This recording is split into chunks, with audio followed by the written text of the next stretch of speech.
content is for informational and educational purposes only. You should not construe any such information or other material as legal, tax, investment, financial, or other advice. Nothing contained here constitutes a solicitation, recommendation, endorsement, or offer to buy or sell any securities or other financial instruments whatsoever by Draper Goren Blockchain, aka DGB, the presenter, or other associated parties for the content being provided. Please do your own due diligence and seek proper counsel. Boom. Welcome to the blockchain crypto family hang session. we keep changing the name, and I think that's just a part of this at this point. But go ahead. Well, what happened to Bitcoin? It's down like 5%. Like it's 66,469 right now. Like, I don't know. What did you do? It was like 49. I know. Like, what did you do? I'm still holding. That's all I do. That's literally all I do. We sat near 70,000 for so long. I was like getting used to it. Now we're at 66. I know, what the heck. This is absurd. Really quickly, if you are a startup that wants to pitch us, or you're an investor that wants access to early stage crypto and blockchain startups, we invest in startups at the earliest stage. So go to dgb.vc. We need to actually fix the website a little bit, by the way. I looked at it the other day and I'm like, that was like supposed to be temporary, and now it's been there for too long. Or follow us at DGB Ventures. But what we do is we incubate and accelerate companies at the earliest stage. So if you feel like you're so early, you need some advice and help, that's when we want to participate. If you are getting ready to pitch other investors and things like that, come to us, because those investors usually introduce us to companies when they're too early for them. So too early is our jam. So please. What does that mean, to accelerate? So there are accelerators, right? So you've heard of Techstars and Y Combinator and things like that. Those are startup accelerators, right? So if you're in the traditional startup world, you might know what that means, but it's usually when people are really early, they apply to these accelerators, then they'll do these cohorts of classes or companies, right? Where they go, ooh, we're going to bring 10 companies on or 20 companies on. And over the next 3 months, we're going to help all these companies by bringing in some resources and coaching them up and doing these things. And then after these 3-4 months, you'll leave our office, go into the real world. We might have a demo day. And then once a year for the rest of your life, we might check in with you if you reach out or whatever. We're a weird crypto blockchain version of that. And I say weird in a good way, in my opinion, because we don't do weird cohorts. We don't go like, hey, apply today, we'll let you know in 3 months, and then you'll be one of 20 companies. We just do companies on a deal by deal basis as they come. And we also know that each company is an individual, right? Is different. And so they need help in different things. And we essentially join almost like co-founders, right? We actually have terms that align us with the founders. So when they get diluted, we get diluted. When they get a token, we get a token. Way less than them, of course, but like we do it in a way that we feel is crypto and fair, and not like the traditional VC world, which a lot of them can be fair and awesome, but they get criticism for good reasons, right? So we're a different version of that. We have a whole team of people that help with a bunch of different stuff along the way, and we go all in with our companies and our so super capital, right? Not just the capital is like the least important part of what we do at the earliest stage. Then as the company grows, we do have the ability through us and through other groups to invest more in those companies. So that's what we do. And the easiest way to kind of explain it is to show companies like, here's a company that I did this with 4 years ago, and check them out. And then, by the way, I was on a call with them this morning, right? To kind of show that this isn't like some small short-term, like 3 months, get them at the door. And also not some short-term thing like we want to launch some token next week, help us pump it, because that's BS and that's not what we do either. We're early stage venture investors, but we just happen to be in the blockchain and crypto space. So, and then when I say incubate, right? a lot of times that is our own ideas or the ideas of like one single person that comes to us and needs our help actually putting together a team, building a first version of their product and doing stuff like that. So we actually have, full-time engineers on our team. We have full-time branding person. We have we have Blesnak, we have me, we have a whole team of people to help these companies. And that will be companies where we literally help create the company from scratch. And so, that's also super. Well, I think people miss that. I mean, like I know I'm helping one of our teams get a patent for their product. I know that I'm negotiating contracts with vendors for on behalf of some of our corporate companies, and I don't know how many VCs are doing all that, right? No, I don't mean to pile on, right? But every investor says they're a value-added investor. Yeah. And some of them really are. And some of them are not. And some of them you want to write you a check and to go just hang out and be quiet. And then if you maybe need an introduction or something, you might reach out. Really good companies will send like monthly or quarterly updates. And part of that update might be, here's our asks, here's what we need. And good investors might look at that and make some introductions. And that's awesome. Yeah. We are a lot more, like I said, like having a co-founder join the team. Some of our companies kind of can go a few months and be real quiet, and we might poke them and say, hey, what's going on? Or then they might resurface and say, hey, we need help on this, and we jump in. But some of our companies, we literally have weekly calls with, or, example, a company that I helped create years ago, right? We actually helped in the creation of this company called Onera. They're kicking butt. They're doing really great. They're actually in the world of RWAs, which is the current buzzword, but this company I think was created in 2018, right? I'm still on the weekly management calls. To be fair, I probably skip every other one, but I'm on the board and I literally participate in calls with them all the time. I flew up to San Francisco, the other day to participate in a conference with one of their co-investors in that company with us and get up on stage and promote the company and do media interviews and things like that. Like, we're involved really, really regularly. Lunar Crush, right? You guys have seen the team members of Lunar Crush on this live stream a bunch of times. We were literally like the first investor in that company. We handshook the deal before they quit their day jobs to actually start the company, right? And I'm involved with them on practically every day. I text with one of the founders, right? Like that's what we do. So it's the dollars we write that first check. And there's examples where we've invested now millions and millions of dollars in individual companies, but the first check we write, it's not about the money. That's more to show that we're serious. That's more so the lawyers can show a piece of paper that we wrote a check to get the equity or whatever. But it's more about the sweat we bring to the table, and more about our team and our experience and the things we can do to help the companies. So that's our model. And then there are opportunities, and there will be even more opportunities in the future for us to write larger checks to companies as they grow. But today, this is what we do, and we've got over 10 portfolio companies in our new entity. But previously, I was doing DGH, a previous sort of iteration, and I've had over 30 companies in that portfolio that I've invested in. So we're growing, and it's exciting, and it's good stuff. So that's why I shared right off the bat. One of our companies, their CEO should drop into this stream hopefully pretty soon. They're doing a crowdfunding campaign on Republic, and they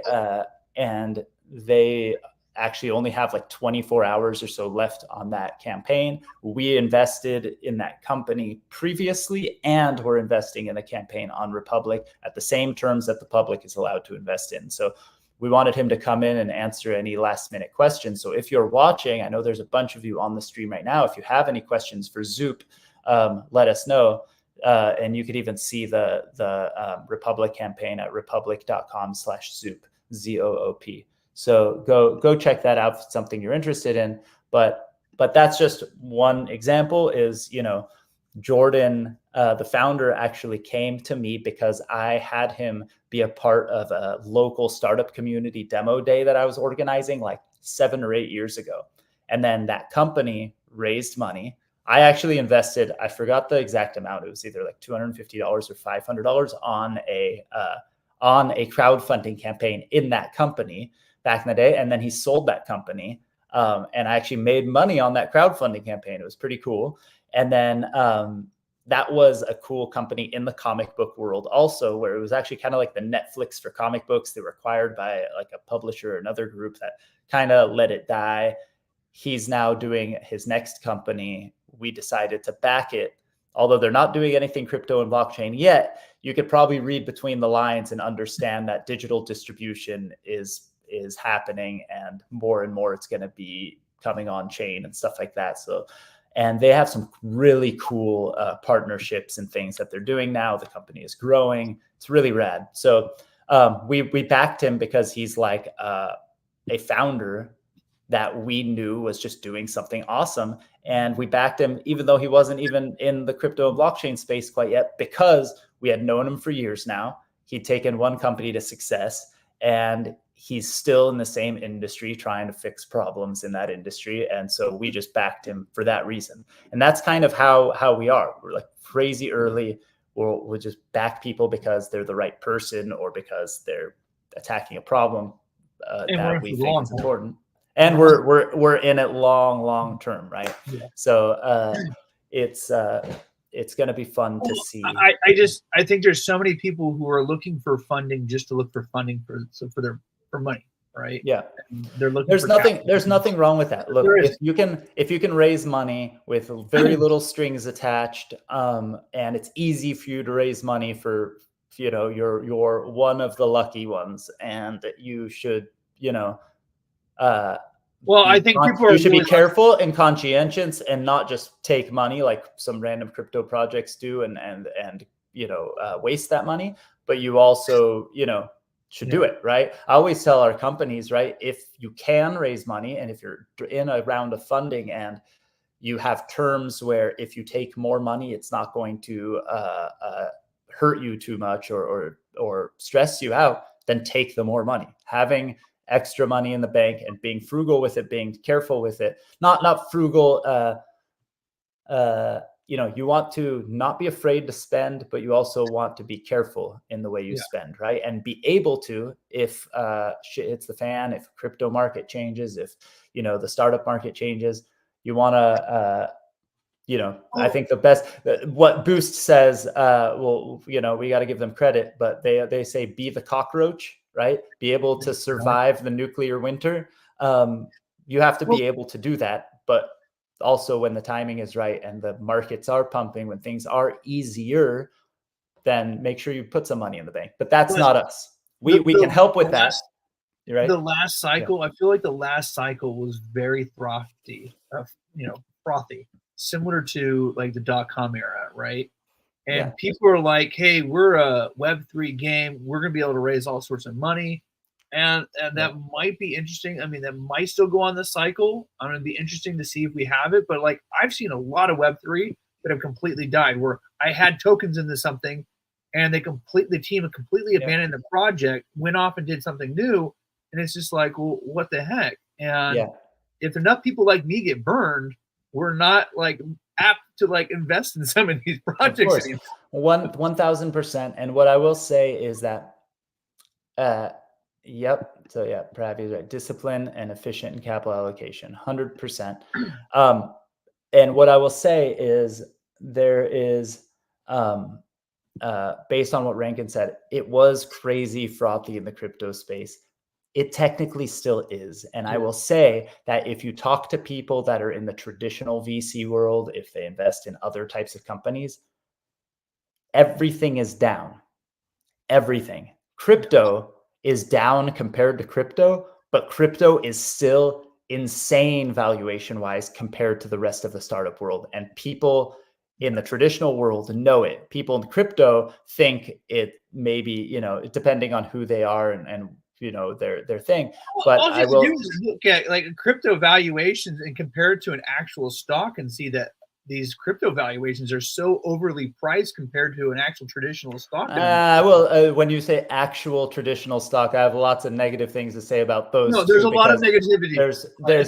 There's so much. I think those are overvalued, right? Because I think that some of them and most of them, I would say, because remember, it's all speculation based on marketing and memes and public perception versus what's real, right? Like people always I'm looking at revenues. You're looking at revenues. You're looking at returns. Yeah, there is no revenue in most crypto companies, right? And I try to ignore those ones myself.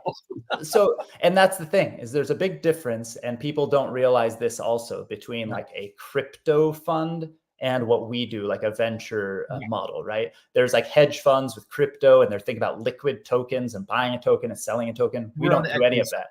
Yeah, we're on the equity side. Sometimes companies in our space decide to represent their value in tokens, and we're totally cool with that, right? But our investment in them that might receive tokens, we're going to hold, because we're not doing this based on what we think the token value might be the day after launch, which it might pump, and maybe we're idiots for not selling a bunch and then buying back the next day or something. But that's not our job, and that's not our model. We're making these investments and we're making these bets for the long term, right? So if a company decides to represent their value in tokens, and we, because we're early investors, have a bunch of tokens, or we decide to invest more to get more tokens, or whatever reason we're getting tokens, we plan on holding those for the next 10 years, because we know that the value of the company, even if it's inflated based on what people think might happen, or there's some token speculation BS going on,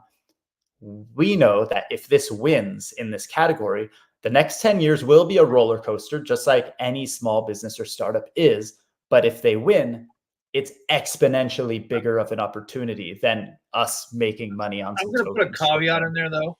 If they start taxing on unrealized gains, we may have to sell some. Sure. I hope that, we are a different category, though, as an investment company versus an individual person. So I'm saying from us, right?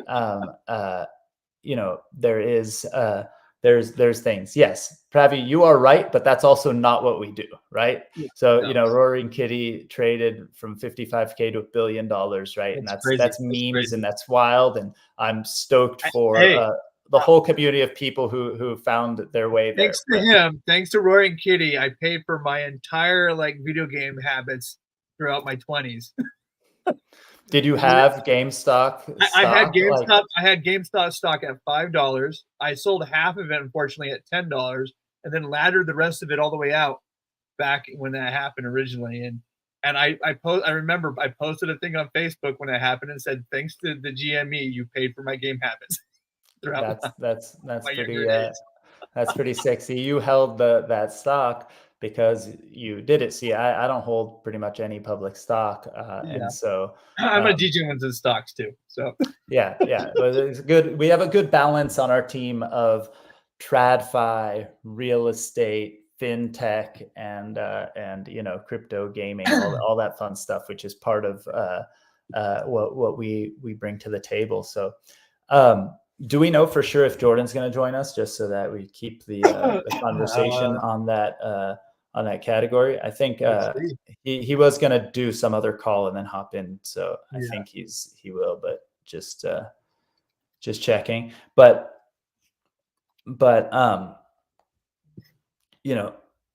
cool. He said he was actually going to go in at around 10:30, so we got like 10 minutes anyway. So, but that's our model in our little niche in the space, right? Which I think is super important, because when we look at companies today, we're looking at ones that are going to be innovative and build something for the foundation of the future of our industry, right? Like, we don't look at these short-term little things, right? And they're not necessarily little on most people's accounts, but they are little in comparison to big opportunities, right? Like, early stage venture is this game of like not there's too many things that could very easily go wrong in anything, right? If me and you are starting a company from scratch, there's a million things between now and 10 years from now that could go wrong and bring us to zero, right? We could run out of money. We could be too early into something. We could be too late into something. We could get burned by our CTO and, have to restart and have problems. There's a million things where you can look at it and go, here's a bunch of reasons why I'm not going to do the deal. But you have to kind of look at each opportunity and go, okay, do I like the people? Am I cool being locked in a room with these people for the next 10 years? But then the next thing is, what happens if this goes right? And you look at things from the past, right? It's very easy to see things in hindsight, but like things that everyone thought were pretty insane, like Airbnb or Uber and things like that. And Uber is a notoriously good one, because there's decks floating around, like their first fundraising decks that show their whole addressable market of like taxi cabs and stuff like that as a number that's actually smaller than the current value of the company, because they didn't win a portion of that existing market. They created a whole new category that nobody thought that in that moment that what if we're so successful, young people in cities decide not to have cars anymore and start just using us when they need it, right? That's what happened, right? What about people who never take a taxi cab are going to start using us because it's such a good user experience? Nobody was thinking that. And they ended up creating something that was worth billions and billions and billions of dollars. And that's kind of how we have to look at our companies, go wow, if this thing actually becomes real, if this is successful, that's. I told a buddy, I'll be honest, I own some Uber stock because of my GGen portfolios. But I told a buddy, I said, my premise is I have kids who don't drive. They don't necessarily want to drive. I have a son who wants to move to a city, right? And he doesn't want a car. He doesn't care. And they know about Uber, right? Yeah. And I told a buddy that, I think in the future, when you have Tesla and self-driving cars, why have a car when you can just call a self-driving car to come pick you up and drop you off somewhere? And I'm like, I just see a world where insurance gets more and more expensive, disincentivizing people to have cars and just use you.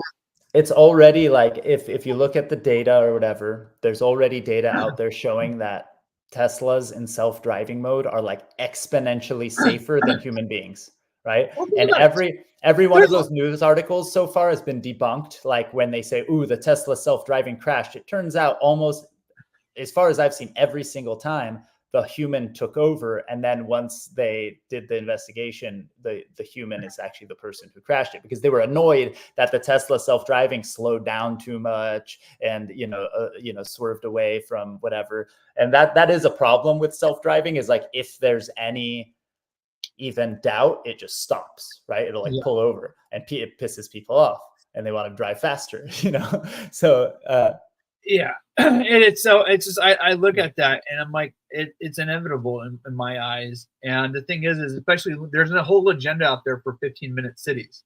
Yeah. If you have a 15-minute city and you can walk anything, why have all the expense of a car other than unless you're traveling long distance, for some reason. Yeah. And so it's just, I look at it and it's like working remote. If people are working Zoom calls, why? Yeah. So it's and the thing is I look at trends. I look at long term. It's looking at that 5 to 10 years. And the thing is especially in the VC space, you have to have that long term vision. Can we see a vision where they're going? And the thing is the ability to pivot too, right? How many companies start off young with an idea, realize, well, wait a second, we need to pivot this business to go that direction, and having that flexibility to be able to do that, and it's having resilience and being able to. Well, that's part of the vetting process of companies and things, right? Is in the time you're talking to them, have things changed? Can they take a hit and keep going? And what have they done in the past? And how does it work? And whatever. Our latest company, they're still in the process of finalizing it. So I can't say exactly, but I met them, a couple years ago when they were building a previous product, and they were doing all the right things. They built some cool stuff, and it didn't work out. And in my opinion, didn't work out because of reasons that were totally unrelated to them. It was timing just wasn't right. They built on a chain that not very many people used, and it just turned out to not work out. But these guys kept figuring out, building their team, iterating, and they found something really, really cool that they're passionate about. And that is really awesome. And now we're backing them, right?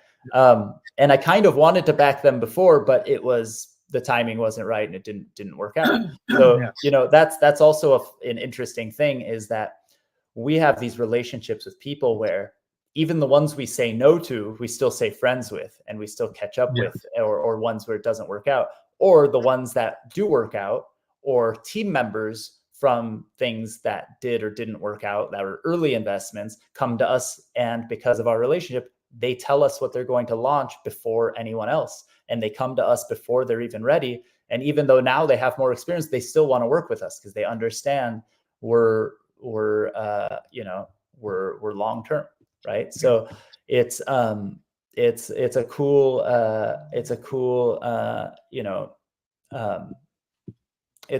world to be in. It's a lot of fun also hanging out with startups when they're brand new and everyone's energized and pumped. And speaking of that, Jordan from Zoop will be hopping in. And like I said, if anybody out there has any questions for Jordan, we will start by asking him some questions about Zoop and what's going on and what's new, and then we'll jump into asking him a little bit about the raise and some details there and what's going on Republic, and it's going to be fun. And here is the man himself. Let's see if I can. Actually, I'll do this. Welcome. What's up? I'll center myself here so I fit in the rectangle too. All right. Hey guys. How's it going, man? Good. Been a busy morning. Busy. As you were letting me into the room, I heard you saying about the Republic campaign. So that's one of the things. We're at 99 investors. We're looking for one more to get us into number 100. Number 100. We'll get there. So there's pretty much 24 hours or so left. Yeah. About 37 hours, I think. Yeah. 37 hours. So tomorrow night, Wednesday night at midnight Pacific time, it ends. Heck yeah. So this is awesome. We're super stoked. But why don't you give some people who may not know you yet, give them a quick, what is Zoop? We actually talked about it a little bit earlier, but you, in your words, tell us, what does Zoop do? Yeah, Zoop is a full-service crowdfunding platform in the world of Comic-Con physical products. So think of comic books, graphic novels, toys, games, things like that. We're a crowdfunding platform. So what that means is essentially it's a pre-order platform for creatives. It allows creatives to de-risk going into production. It allows them to validate a market for a product before sort of going into costly production and figuring out distribution and everything ahead of time. That's the next step too, that I think I want to make really clear, because this is what I end up telling people all the time, because everybody goes, crowdfunding, I've heard of Indiegogo or Kickstarter or whatever. But the thing that makes Zoop super unique is that they help with the actual production. So if you're a comic book creator, especially if you're early in your career, you've probably never made 1,000 copies of a comic book yet. You probably haven't had to ship them to 1,000 different people yet. You probably haven't had to make figurines. Or even if you're an established creator, but you're a writer or an artist and you don't want to figure out, all the business administration and financials of putting that production together and overseeing it on a daily basis. That's where we come in. We're almost a publisher in that regard.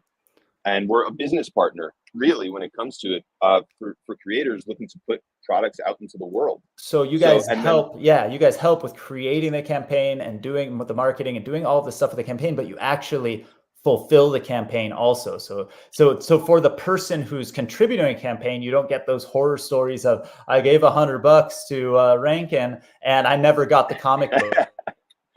Exactly. Yeah. No. Yeah. I mean, I think that over the 3 years that we've been live now, we've built up a trust. That people understand when you back a campaign on Zoop, you're going to get that product, because it's not just an individual who maybe gets overwhelmed at the thought of having to package hundreds of products and shipping them out. Or they don't price it right. Thing. Yeah. there's a lot of that. A lot of the work for these campaigns happens before you even launch, is just knowing what your numbers are and not getting underwater. None of our campaigns have done that, by the way, but you hear stories of creators on other platforms where they think that just because they made $100,000 on a product, that they're not going to be in the red. That's not the case, you know? And so you don't know what you don't know. But when you work with a team of people who run more crowdfunding campaigns than probably any other team on the planet at this point, we know a thing or two about how to do this properly. So Nice. That's awesome. So what are some of the recent updates? Because I know, since for everyone who already knew that, right, there's been some cool developments and some updates since you started the campaign, right? So if you looked at it on day one versus today, you've done a bunch of partnerships, you've launched some stuff, right? What stuff can you tell people about? Yeah, so there's a few cool things. I mean, you know, some of the notable IP that we've worked with, if you're a fan of like Conan the Barbarian or The Rocketeer, for example, and if you are in the world of sort of comic books and graphic novels, we've run campaigns with contributions by Alex Ross, Bill Sienkiewicz, Art Adams, Mark Waid, Walter Simonson, Joe Quesada, Peach Momoko. The list goes on and on. Howard Chaykin, the Jack Kirby Museum, which, if you don't know, Jack Kirby was the founder of Marvel with Stan Lee. He was the artist on all those, you know, X-Men 1, Fantastic Four 1, the Hulk, Iron Man. Like, that's all Jack Kirby. So we have firmly planted ourselves in the comic book space, and we've had some really interesting things happen as a result of that. So number one, we've actually licensed a comic book property that we're turning into a deck building card game. It has a board, but it's not so much a board game. But we're entering into another space.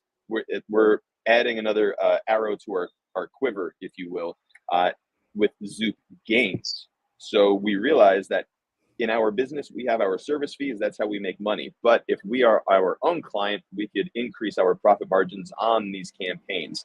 So we're licensing content, we're turning it into games, and now we are our own client, working with high profile IP in the world of comics and outside of the world of comics as well. A lot more deals that are happening right now that I wish I could share, but unfortunately, you know, I can't until we have some wet signatures there.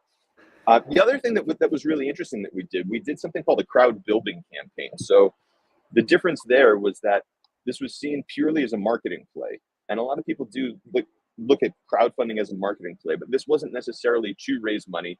This was content, this was product that was going to hit the market regardless. But what this did was this afforded our client the ability to increase their user base, to collect first-party data, to collect those email addresses from interested people, to then get that value and be able to retarget those people in the future, knowing, oh, these people are fans of what we're doing. We now have their emails for newsletters, for, you know, subscriptions and other campaigns and direct to consumer, which when you kind of take a look at like the way of the world, a lot of stuff is shifting to direct to consumer, online purchasing. And when you're in the world of creating a physical product, the best way to reach those people is email. You know, we see, and just, you know, you see with Twitter, you know, changing all the time now with Elon Musk, whether that's a good thing or a bad thing for some people. You know, lately on Instagram and Meta, they're saying that they now are going to have rights to anything you post, basically. And this affects creative people, right? Because if you're creating characters, if you're creating worlds and you're posting it to promote it, but now this other company is saying that they have, you know, all the rights to do with your art whatever they want to do, you have a lot of people who are now talking about leaving Instagram, not posting on Instagram anymore.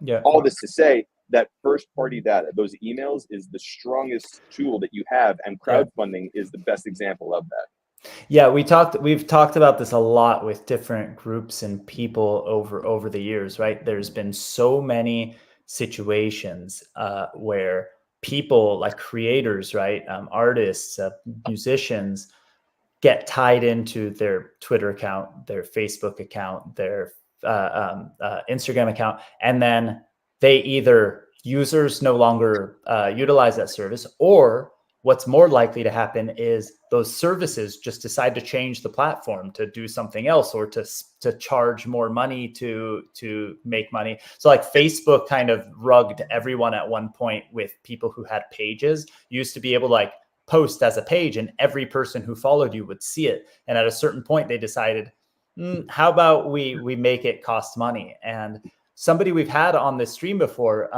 is Mike Shinoda from Linkin Park, and he actually like talks about how they got completely screwed by this. Like it was a huge thing like that, like killed it was like a major tour, a major release that they were doing because Facebook like flipped a switch and they had to now pay to reach their audience that was, you know, that they were just getting for free. And then he realized Facebook was the one benefiting before, and now they're like really screwed them, right? So they started doing tons of things just to try to get email addresses from their fans in a way they never did before that day, right? Well, so, and this is a very common thing that happens every cycle. And now think about all these creators where their only touch point is like YouTube. Well, right? So this brings up an interesting thought process, right? We're more blockchain oriented, right? And so the thing is like having your assets on a blockchain. Now, one of the things that I think about, which would be an interesting application, right, is when I go to Crypto Voxels, which is a metaverse, I can put my art up on the wall, right? And the thing is, the art that I'm putting up on the wall is associated with my address. If I move that art out of my address, it can no longer be displayed because it only is displaying like what's associated with my wallet type of thing. It'll show that I no longer own it, right? So imagine a world where you have social media where the social media you're posting is associated to your wallet and what you're willing to share, so that way you still own and maintain the rights to those assets. And if you don't want to show it anymore, you just disconnect your wallet, and now that data, that media would potentially be removed. And maybe that's the direction. It's about more control, right? But at the end of the day, that's part of what Zoop is bringing to the table for creators, right? They're giving them a place to actually grow and own their audience, right? And that's the important part. Yeah. People need ownership over their assets. Yeah, but Rankin, that's really interesting, man. If there isn't a blockchain company out there with a social media platform doing exactly that, there's a few. There's a few, but the whole point is like everyone likes to joke with like NFTs and be like, yeah, bro, I right clicked and saved it, right? Like because it's an image, right? And I bought an image and it's mine. It would be like the same as like saying like I photocopied your comic book, now I own it, right? But having the original one, it's and if you display it, right, and it actually is a real NFT, if you just put a picture of Amazing Fantasy #1 or whatever, right, like whatever the one Superman came from or whatever, and you click on that image and you see it's just a JPEG, or you see it's like, you know, not the actual original one, you lose the certificate of authenticity. It's not cool, right? It's cool if you have the actual one, if you have the real certificate of authenticity or whatever, right? So it's pretty funny because I mean, you know, you do this for real? Hold on, sorry, Pravi. Pravi says that Rankin graffitied his neighbor's property in the metaverse too. Did you actually do that? So you're a metaverse felon? No, there might have been. Well, it was actually, I think, a graffiti property. It was supposed to do. I think that was the intent of the property. People were supposed to do that. You know what's interesting is, like, I mean, you know, artists and creators are very split, right, on blockchain, on Web3, on crypto, on NFTs. But the way that you just described it in protecting ownership, I think is some of the messaging that they need to hear, especially now because of what, like I said, what Meta's doing, like on Instagram and even like with Adobe. I'm not really following, but Adobe was basically like, oh, if you renew your subscription with us, then we just have access. Oh, yes, thank you. Yeah. So they're like anything you're building within their cloud services. If their cloud services touches it in some way, they claim some rights. Like there's some stuff in their terms of service saying they can use it, right, or utilize it. They might not claim the ownership rights, but they could throw it in their commercial for free, kind of thing. That's really wild and messed up, right? Yeah, and there's a big backlash going on against Adobe right now because of it, and I think they're reworking. If they're smart, they'll rework it. Yeah. But we'll see what happens. They will. They can't shoot the foot. They can't shoot themselves in the foot by doing something like that. But the beauty is that the average creator, right, like somebody making stuff on YouTube, can compete with Disney now, with Marvel, same company, right, or whatever. But they can compete with the big dogs, and they, a lot of times, there's like go independent and grow and build something amazing on your own, in your own silo, or that's kind of the farm league for those groups to then grab and either grab somebody to work for them or buy their IP off of them, whatever. And the interesting part of Web3 is kind of that proof of ownership of who has the IP and who owns the IP, and the ability to potentially sell the IP to somebody else. And there will be a future where, what happens after I sell my character to Disney? How do I have any transparency into how much money they actually made from my character and how it was licensed and how the creative accounting? Because that's a whole big, long, rich history of Hollywood kind of screwing the creators too, or the musicians or the whoever.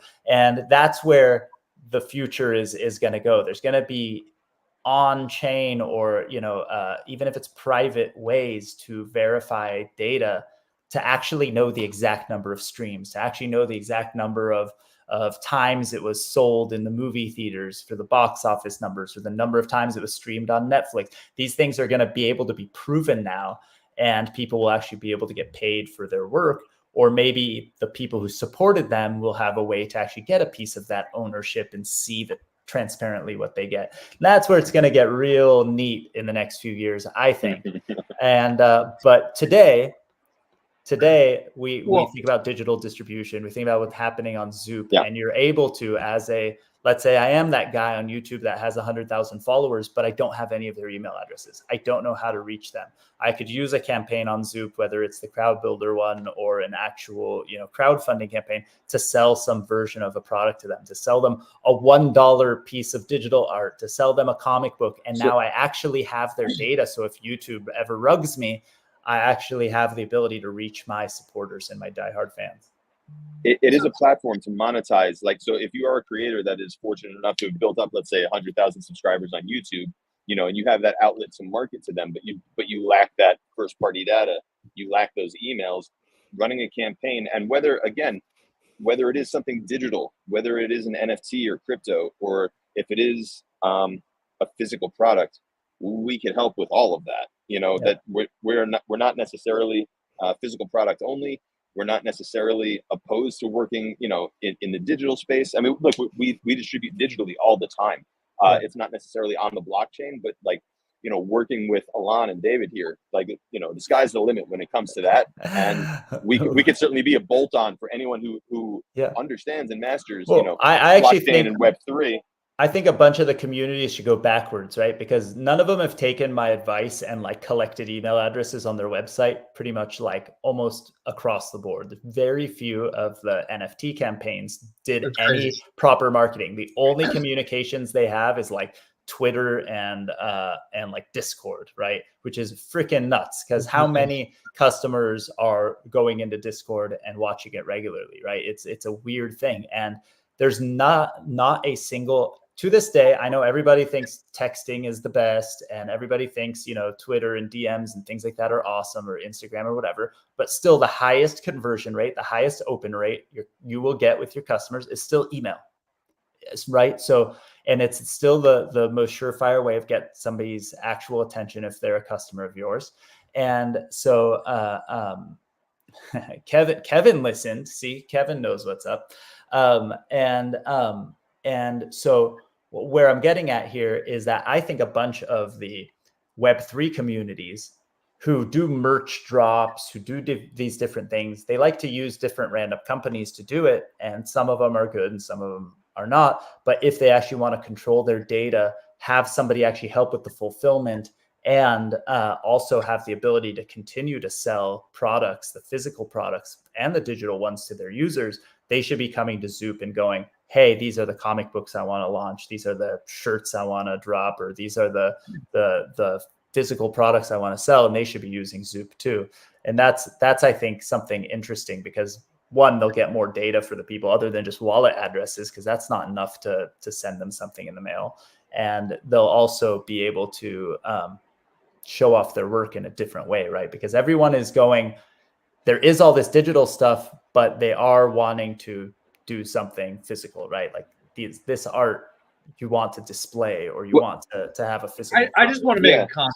If you haven't yet, go to Zoop GG. right? Which I think I threw up there, and I'll throw it up again. Zoop.gg. Zoop.gg, sorry, Zoop.gg. Take a look at their hack and slash. Like, this is the first board game, like card builder, deck builder game that they're building.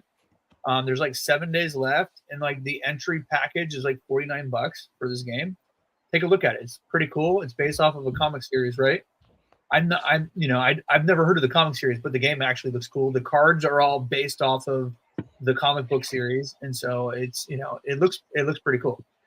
Well, thank you for that. I mean, a couple of things about the game. The comic series has been around for 20 years. This is its 20-year anniversary, so it's had a nice built-in fan base for a long time. This year, it was actually nominated for an Eisner Award, which is essentially the Oscars for comic books. That's huge.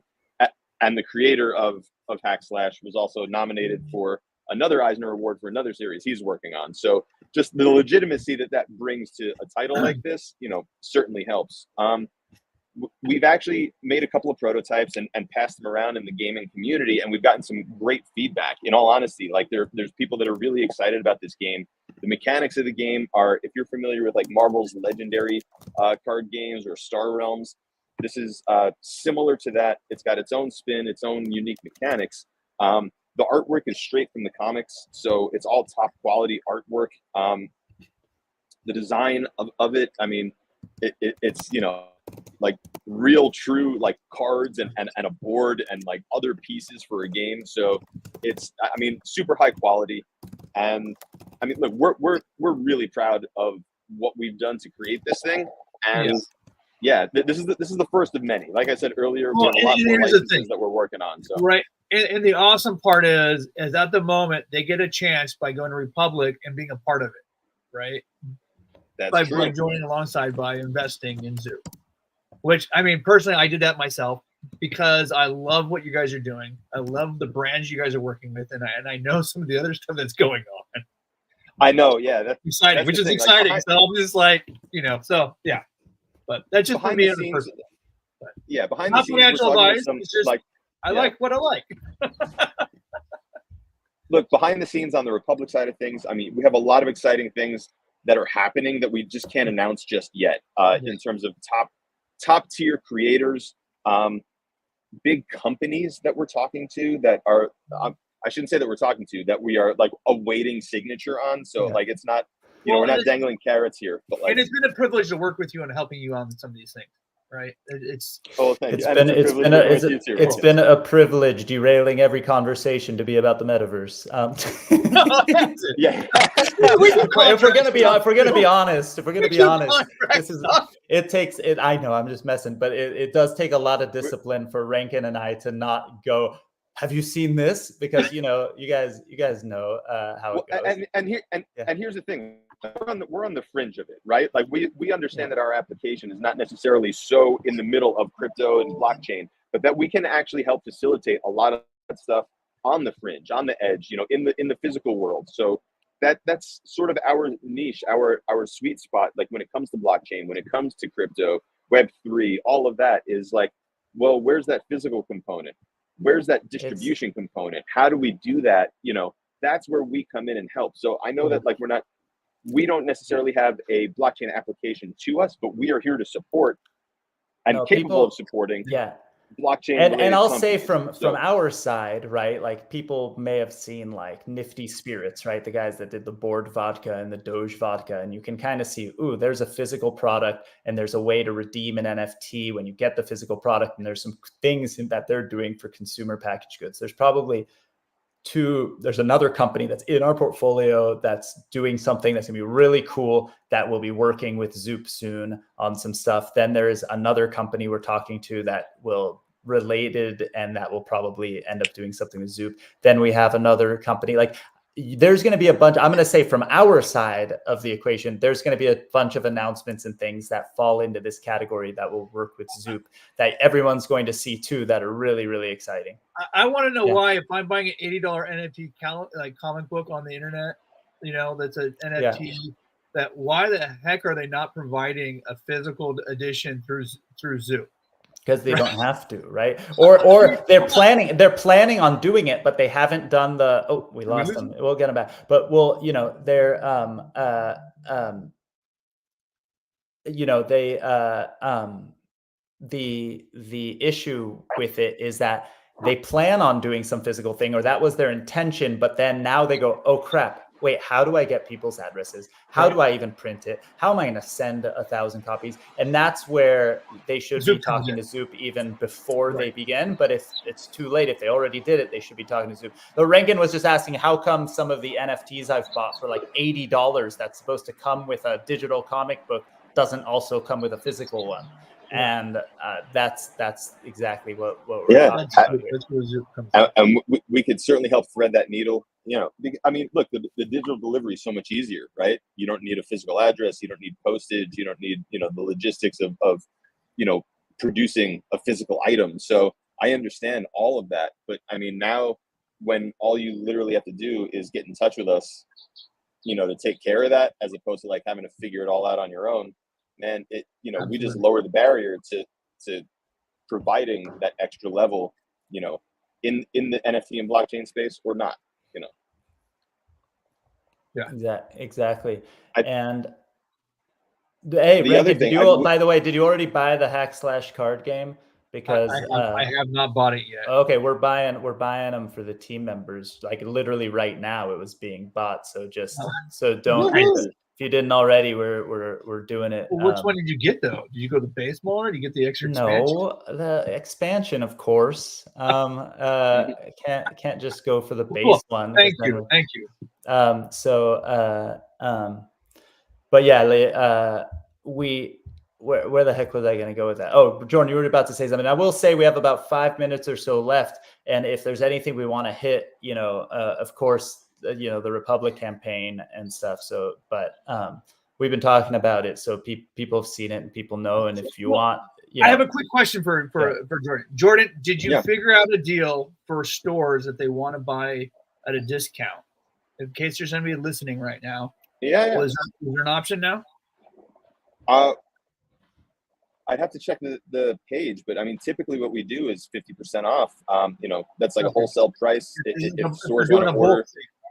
Because I think that we talked about that. I'm just curious if we got a bulk thing, because I want to go I want to get a flyer and pass around to a few places, right? Yeah, no. So typically it's like 3 copies of something at 50% off. So the base game is $50. So essentially, a retailer would get 3 games at $75. So then they could turn it around and sell it, for $150 and make their 50% profit margin on it. So that's typically what we do. So if anyone is listening, you're interested in that. If it's not listed, email us hello@wearezoop.com. Let us know what your store is, and we'll throw up a reward specifically for you to claim. So don't be afraid to reach out. And if you're one of those projects or people that wants to potentially use Zoop to provide, to crowdfund or to distribute your stuff and do all that, also message that. Is that the same address, the hello@wearezoop? Yeah, that works. And then we you could DM in the past as well. Yeah, you could also DM me if you're in one of the communities or whatever that Rankin and I probably own a bunch of NFTs of. Please, message me and I'll hook up the connection as well. Any last words? Where can you can follow Jordan at Jordan Plosky and see what's happening on Twitter and all that. But Zoop.gg, we did that. Yeah. What else? Do we got? We're at We Are Zoop on Instagram, Facebook, and Twitter. TheRepublic.com/Zoop. That's live for another 37 or 38 hours right now. So we'd love your support there. I think that kind of covers all the places to reach us. Zoop.gg, hello@wearezoop.com, and at We Are Zoop on all socials, basically. Well, I appreciate you coming on today.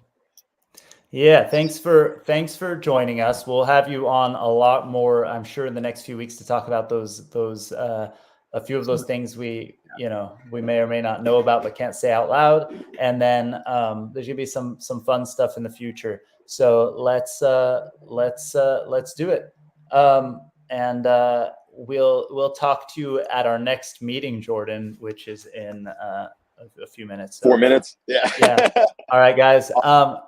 All right, everyone. Hey, by the way, we talked about how DGB works and what we do with companies and things like that at the beginning of this chat. And every single one, like I said, is different. But here's a fun example. We just had Jordan on to talk about his campaign, and then we're still having our normal weekly meeting with him literally in 3 minutes. So, you know, that's the way we roll, and we are that kind of investor.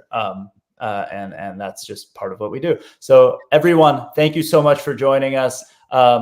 Just because we talked about it a lot extra, go to dgb.vc. If you want to contact us, you'll get on the list and all that stuff. And it'll be fun. I'll talk to you soon. Thanks, everyone. Peace. All right. I'll see you in the other meeting.